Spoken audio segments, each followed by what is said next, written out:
Então, recentemente eu comprei um Gol G3 16 válvulas e ele começou a apresentar esse barulho aí, ó.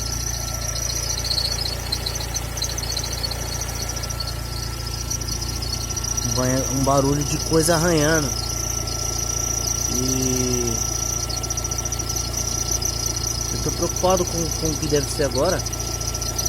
Pra mim, eu acho que é aquele negócio ali que tá girando ali dentro, ó.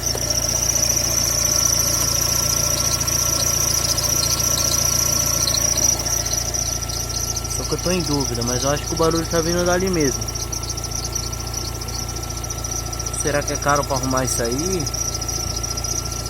Será que é fácil de arrumar, trocar, colocar alguma coisa no lugar?